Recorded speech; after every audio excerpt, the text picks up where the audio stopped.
Alright, so we got the full summary for chapter 1079 here. And this chapter is even crazier than what I thought it was originally. Like, we went over the spoilers yesterday. We got super hyped about what Shanks was doing. But now that we know all the details, it's even more exciting. But let's just get right into it. So, the chapter starts with a flashback about York that took place a few hours ago. York realized that the world government betrayed her and that they wanted to eliminate her as well, but York was prepared. So real quick, in the previous chapter, or at the end of it, we saw that York was the traitor. Like, you know, this whole big storyline that we've been following ahead this whole time. Well, it turns out it was York, the desire aspect of Vegapunk. And she also said that she wanted to become a celestial dragon in the previous chapter, but this kind of seems counterproductive to what we're about to talk about. But she says that she ordered all the Seraphim to kill everyone except her. Stella and Cyberpol agents captured in the underground lab. After that, York ordered S-Snake to turn her to stone first, and then return her to normal later. It seems York gave some other order to S-Snake as well, but we can't see it in this chapter. Flashback ends and we see S-Snake flying around somewhere in the present time.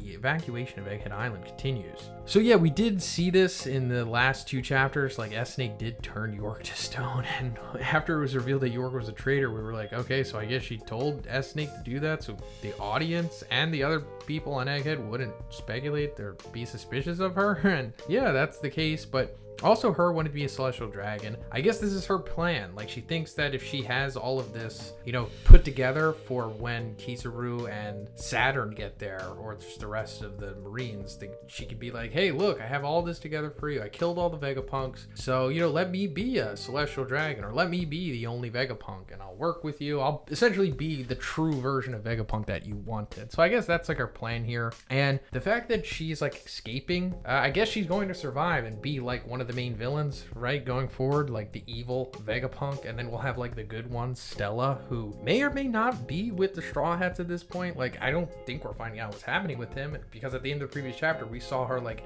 standing over him with like a gun. So either she is taking him out or taking him hostage. I don't know. It doesn't seem like we're getting too much clear information on what's going on in Egghead. But we're cutting away from that, because outside of the island we can see one of the Blackbeard pirate ships approaching Egghead. So this is super hyped, but unfortunately this is the only update that we're getting on the Blackbeard pirates in this chapter. And I don't know if this means that they successfully defeated Law. I don't even know if this is like Teach's ship. I mean, it says one of the Blackbeard pirate ships, so I don't know, it could be one of the, you know, Titanic commanders or the captains or whatever. But if it is Blackbeard, like Teach himself, then it makes sense considering what Shanks says later on in this chapter. Cut to Elbaf. Kid is facing the captains from the Red Hair Pirates fleet. It's known that the captains under Red Hair Pirates fleet are weaker than the captains from the other Yonko fleets. They managed to survive because Shanks gave everyone his flag to protect them. Red Hair Pirates are near the coast and they're talking while they approach the battle. Lucky Roo says, Captain, stay here, we'll handle this. And Shanks says, Kid has a 3 billion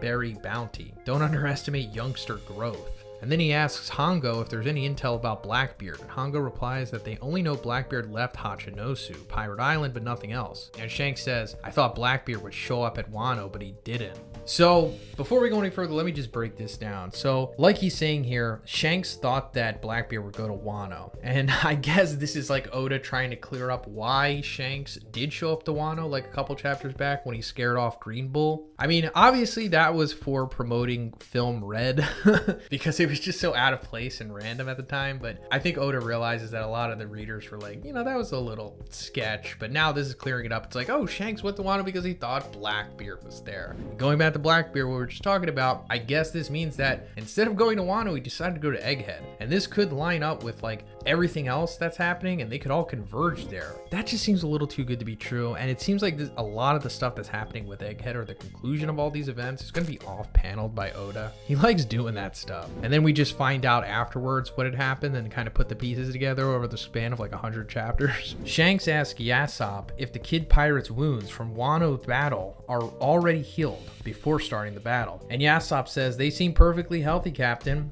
Kid constructs an enormous railgun while Shanks arrives ashore. Then Kid shoots the railgun. Kid says, take this, damn punk. Kid destroys all the Red Hair Pirates' fleet ships and defeats all the captains with his attack. But actually, that is not what happened. Kid's attack was the future sight that Shanks saw thanks to his advanced observation haki. Beckman talks with Shanks. He says, "You seem to see quite the future here, right?" Shanks gets angry and serious, knowing how much damage Kid will cause if he lets Kid attack. So Shanks jumps ahead on his own towards Kid's pirate ships and attacks them with a massive Kamusari, Divine Departure, in an epic double page. Shanks uses the same attack that Roger used against Odin in the past. Kid became unconscious and Killer, who tried to help Kid to withstand the attack, but they coughed up blood and became unable to move. Kid and Killer have been defeated together in one attack. Kid pirates beg Shanks for mercy, giving him all the road poneglyphs they have, and Shanks doesn't say anything and jumps away from the Kid pirate ships into the coast. Dory and Bragi have something to say. "Hey little humans, if you turn your gun towards the other people's homeland, then be prepared to meet the same fate." And then they do the Hakoku, which is the same attack that they used on Little Garden to destroy that huge fish,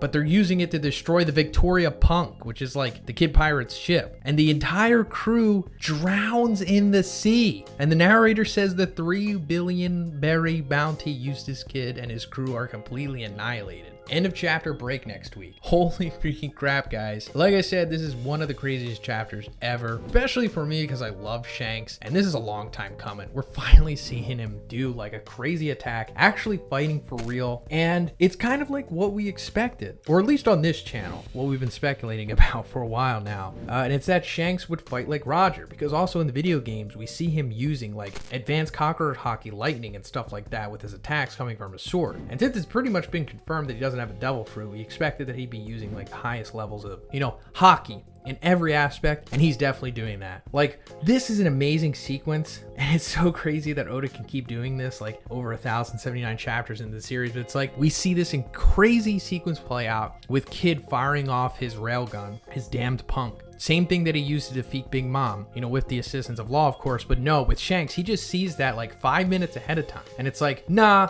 I'm actually not cool with that happening. So he just rewrites history, jumps in the front, fires off a huge Kamusari, aka Divine Departure, probably my favorite attack in the series. I've loved this thing ever since we saw Roger doing that flashback, in Odin's flashback in Wano. So amazing. I even have like a toy of Roger doing the Divine Departure. I love that move and sequence so much. But now that we're seeing Shanks do it, oh my god, I cannot wait to see this panel. I can't wait to see all the colorings of it. This is incredible. Shanks just instantly taking out Kid with just one attack from a distance.